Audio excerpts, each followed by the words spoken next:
अस्सलाम वालेकुम दोस्तों, मैं हूं साजिद महमूद ताहिर और आप देख रहे हैं चैनल वीज़ावेज़।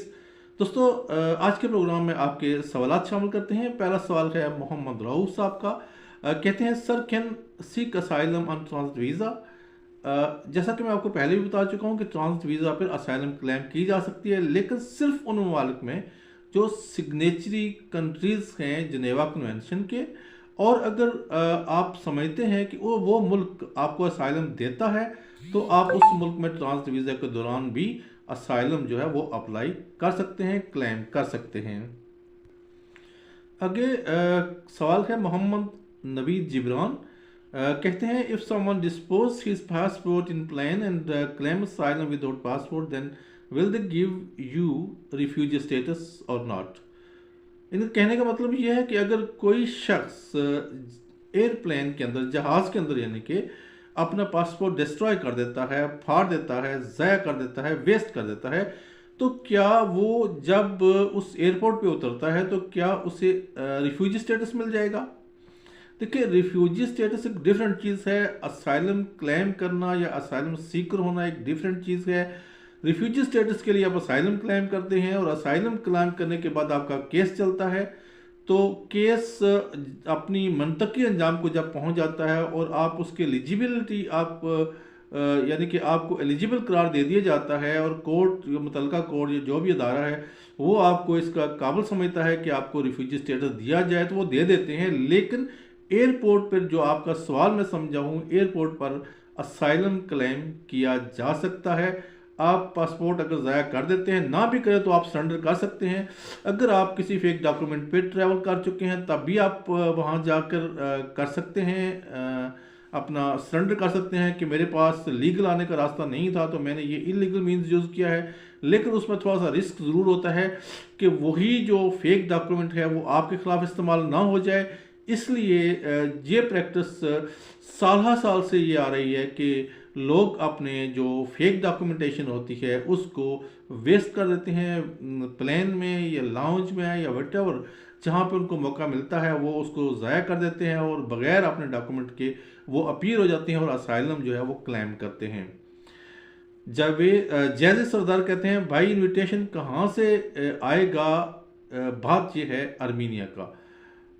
जैसी बात यह है कि आर्मीनिया का इनविटेशन लेने के लिए सबसे पहले आपको मुतलका कंसर्न अदारों से रब्ता करना होगा। अगर आप फ़र्ज़ करें बिज़नेस करते हैं तो किसी भी बिज़नेस कंपनी से आप रब्ता करें और उनके बिज़नेस को विज़िट करने के लिए आप इनविटेशन मंगवा सकते हैं, या फिर आपके किसी के साथ फ्रेंडशिप है, पर्सनल बैंक स्टेटमेंट मंगवा सकते, माजरत पर्सनल इनविटेशन मंगवा सकते हैं। और अगर कुछ भी नहीं, आप टूरिज़्म के लिए जाना चाहते हैं तो फिर आप को रजिस्टर्ड टूरिस्ट कंपनीज से रब्ता करना होगा।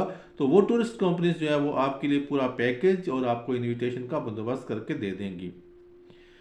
सुराब अजीमी कहते हैं, hello, my nationality is Afghan, I live in Pakistan, can I get a tourist visa to Costa Rica? Mister Surab Azimi, बात यह है कि कोस्टा रिका की एम्बेसी पाकिस्तान में नहीं है, जबकि आप पाकिस्तान में हैं। ऑब्वियसली आप पाकिस्तान में वीज़े पे होंगे, लेकिन अगर पाकिस्तानी नेशनल जो है, पाकिस्तानी सिटीज़न जो है, वो भी अगर वीज़ा अप्लाई करना चाहेगा तो उसको अपने कंट्री से मूव करना होगा। आई मीन के किसी और कंट्री में, किसी नेबरिंग कंट्री में जो करीब तरीन एम्बेसी वहाँ अप्लाई करना होता है।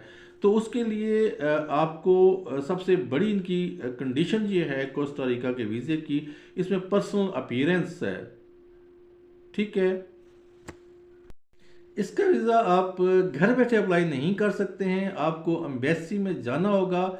लेकिन अनफॉर्चुनेटली जो अफ़गानिस्तान है वो उनकी रिस्ट्रिक्टेड कंट्रीज़ में है, और रिस्ट्रिक्टेड कंट्रीज़ का मतलब ये है कि आपको 100% इन्विटेशन चाहिए कोस्टा रिका से, जबकि अदर कंट्री जो पाकिस्तान वगैरह उनके लिए नहीं है ज़रूरत, लेकिन आपको लाजमी इनविटेशन चाहिए। अगर आप इनविटेशन हासिल कर सकते हैं तो फिर आप नेबरिंग कंट्री में चले जाएं। और सबसे करीबी जो कंट्री है उनमें इंडिया है, इंडिया में इनकी एम्बेसी मौजूद है, अबू धाबी में है, कतर में है और जॉर्डन में है। अगर आप इंडिया नहीं जाना चाहते, दुबई जा सकते हैं, अबू धाबी में और कतर में जा सकते हैं, या फिर जॉर्डन में जा सकते हैं। वहाँ जाकर आप अपना एप्लीकेशन जो है वो उसका वीज़ा जो अप्लाई कर सकते हैं, एप्लीकेशन लॉन्च कर सकते हैं। सिमरन सिंह कहते हैं, Sir, I am going daily to Canada via Milan on student visa, but my next flight, same Terminal 1, where I will departure Terminal 1 and my stay will be 17 hours. I have Indian passport. Do I need transit visa or not? If I need, then how can I get apply transit visa? जनाब, सबसे पहले मैं आपको ये बताता चलूँ कि अगर आपके पास कनाडा का, अमेरिका का या जापान का वीज़ा है तो फिर आपको एयरपोर्ट से जो फ़्लाइट तब्दील करने के लिए, फ़्लाइट चेंज करने के लिए आपको ट्रांजिट वीज़े की ज़रूरत नहीं है। ताहम जो 17 आवर्स की स्टे है ये मुझे कुछ लंबी नज़र आ रही है, लेकिन इसके लिए आप जो आपकी मुतलका एयरलाइन है उससे आप एडवाइस ले सकते हैं। उसमें हर चीज़ उनके कंप्यूटर पे आ जाती है कि कितने आवर्स का वो मैक्सिमम आप उसमें स्टे कर सकते हैं। लेकिन मुझे लगता यही है कि आपको ट्रांजिट वीज़े की ज़रूरत नहीं है। अपेरेंटली इसमें ऐसा कुछ भी नहीं। मिस्टर जर्क कहते हैं, humble request for next video step by step waiting for your next Indonesia visa. तो जनाब, मिस्टर जर्क कहते हैं कि इंडोनेशिया वीज़ा के हवाले से जो आपने वीडियो की है वो आप आइंदा जब भी कोई वीडियो करें उसको स्टेप बाय स्टेप, यानी कि एक एक बात आप शुरू से आखिर तक लेके जाएं। बहुत अच्छी तजवीज़ है इनकी, चूँकि मेरा जो नज़रिया ये होता था कि जो अपीलिंग चीज़ है, जो एक पॉइंट है जिसको हाईलाइट करना ज़रूरी है, मैं उस पर फोकस करता रहा हूँ। लेकिन इनकी जो तजवीज़ है ये है कि एक एक चीज़ को लेके आप शुरू से आखिर तक स्टेप बाय स्टेप समझाएं, ताकि जो वीडियो देख रहा है, जो व्यूअर है, उसके लिए आसानी हो। इंशाल्लाह मैं कोशिश करूँगा कि आपकी इस तजवीज़ पर आइंदा अमल करूँ। वकासम कहते हैं, इंडोनेशिया का टेलर वर्क वीज़ा कितने में और कहाँ से मिलेगा? मेरा 13 इयर्स का एक्सपीरियंस है। 8 साल पाकिस्तान में, 5 साल सऊदी अरेबिया में काम किया है। अपनी फील्ड में ऑलराउंडर हूँ। इनके कहने का मतलब ये है कि वो सारे काम जो टेलरिंग के मतलब वो जानते हैं, वो कर सकते हैं। तो उन्हें जो है वो चाहिए वर्क वीज़ा इंडोनेशिया में टेलरिंग का। तो जनाब, बात यह है कि हम तो वर्क वीज़ा प्रोवाइड नहीं करते हैं।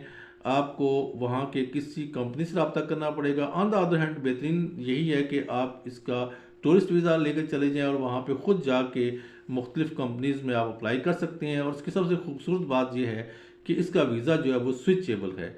अब किसी भी वीज़े में ये कन्वर्ट हो सकता है। इसके लिए ना तो आपको मुल्क छोड़ने की ज़रूरत है, ना किसी और रिस्ट्रिक्शन की है।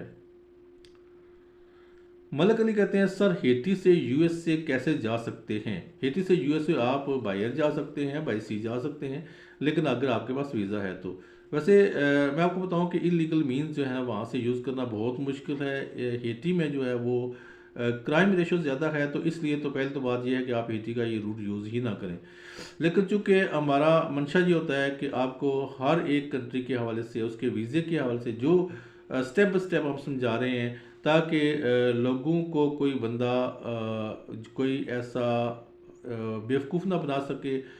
जो जेन्युइन बात है वो हम आप तक पहुंचाते हैं। अगर आपको हेटी का वीज़ा तो आपको नहीं चाहिए, ऑब्वियसली वो वहाँ पे एंट्री है। आप यूएसए का ज़रिए, कनाडा के ज़रिए या यूरोपियन किसी डेस्टिनेशन के ज़रिए ट्रांजिट वीज़ा लेके जा सकते हैं।